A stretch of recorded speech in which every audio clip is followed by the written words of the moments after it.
అంటే ఇది 2 రాష్ట్రాల క్రైస్తవుల సమస్య.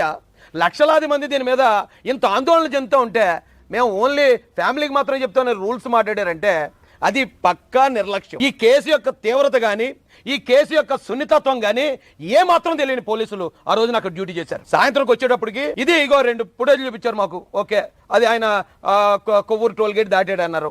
చూశాను, కరెక్టే. కొవ్వూరు టోల్ గేట్కి ఇన్సిడెంట్ జరిగిన ప్లేస్కి 10 కిలోమీటర్లు ఉంది ఎగ్జాక్ట్. ఆయన బండి మీద 60లో వస్తే ఖచ్చితంగా 10 నిమిషాలుగా అక్కడికి వచ్చేస్తారు, అది కరెక్టే.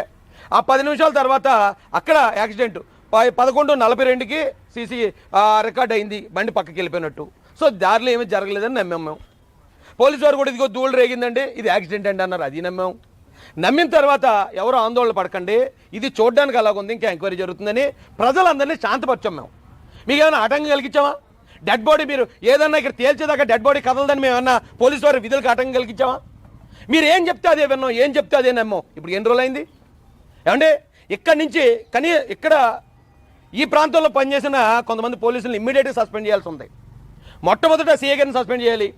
రెండోది ఇక్కడ నుంచి ఇది యాక్సిడెంట్ అని చెప్పి గౌరవ నారా లోకేష్ గారికి ఎవరు ఇన్ఫర్మేషన్ ఇచ్చారు, ఎవరు ఇచ్చారో వాళ్ళు ఇమ్మీడియట్గా సస్పెండ్ చేయాలి.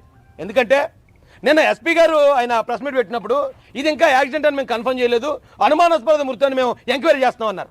మీరు అనుమానాస్పద మృతాన్ని ఎంక్వైరీ చేస్తాం అన్నమాట మాకెందుకు చెప్పలేదు, లోకేష్ గారికి ఎందుకు చెప్పలేదు? లోకేష్ గారికి చెప్పకపోవడం వల్ల ఆయన ప్రాథమిక విచారణ అనంతరం పోలీసు వారు చెప్పిన దాని ప్రకారం రోడ్డు ప్రమాదం అని ట్వీట్ చేశాడు.